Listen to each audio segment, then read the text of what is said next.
All right, so in this video, we're going to talk about shaping, and we're going to talk about, well, really a different way to exercise your dog compared to just walking, running, things like that, playing with a toy. This is one other tool you have in your arsenal.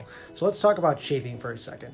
Shaping is just allowing your dog to think and essentially build up to a big behavior. So kind of rewarding intermittent steps to build up to something. So in this case, I want the dog to go onto the pad or the pillow. So Sam has tried to spin around. He's going to try to sit here.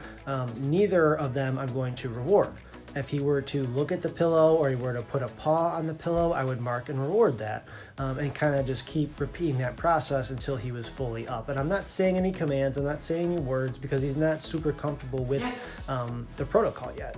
So right there, he goes on a little bit, not the end goal, which would be all four paws, but he was on it like that. Now he's got all four paws on. But so I still mark that because that was the beginning piece and it allows the dog to think. So everybody's always focused on exercise, like how can I tire up my dog with a bunch of exercise? You also want to tire them out with mental stimulation as well. So this is another tool you have up in your arsenal to say, hey, okay, I'm gonna let the dog think and try to figure out the behavior I want on its own. And then ultimately you're building up to something that you really do want. So I really do want my dog to know a place command. And so this is how we really start out any type of place command. We bring out a bed or dog bed, pillow, whatever it is. The cot style beds work out the best because they're rigid and dogs can really tell if they're on or off. But sometimes we do start with something soft because it is kind of freaking out the dog for whatever reason. And we want to start building up that behavior by shaping just one step at a time, one little baby step, baby step, baby step, until we get to the behavior that we want. And so you're going to see, once I get him comfortable with going up, I'm just going to start pointing from bed to bed. And so if you had a bigger dog, you would obviously spread this out maybe on different sides of the room, but you would just put him on one bed, mark and reward it, send him to the other bed, mark and reward it, and just repeat, repeat, repeat. And that'll be a great way to work on some obedience while exercising your dog.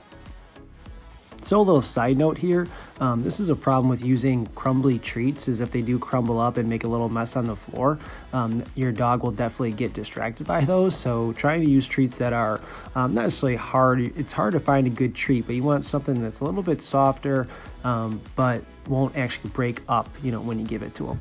But with shaping, it's not a big deal. I'm just going to wait it out until he starts doing the stuff that I want again to get the treat.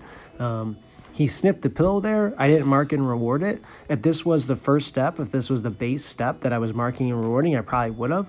But since he's already been on the pad and he's starting to get the picture, I'm not going to reward that. So that's really goes for anything in life or dog training. You got to keep getting better and better every single day. I can't mark and reward that base step because I'm never going to get to the behavior that I actually want.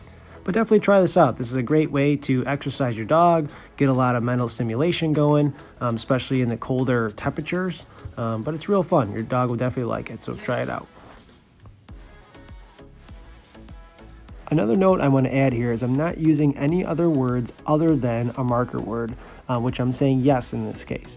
But the beauty of that is I'm just shaping his behavior, right? I'm giving him some guidance with the pointing, but I'm not saying anything, because when that happens, then you start to implement rules. Because if the dog doesn't listen to you and it just blows you off, that really devalues the word, and really it's not going to be as crisp as you want it to be. When you say come, you want that dog to come. When you say place, you want that dog to place. It's not place if you feel like it, or come if you feel like it. It's come now. So before you really get into naming behaviors, just have fun, just play games, just let your dog think. And I do this all the time, even with older dogs. It doesn't matter how old they are or where they are when they're training. If I'm doing a game like this, I'm not necessarily saying anything, but if you are, just make sure you are enforcing it.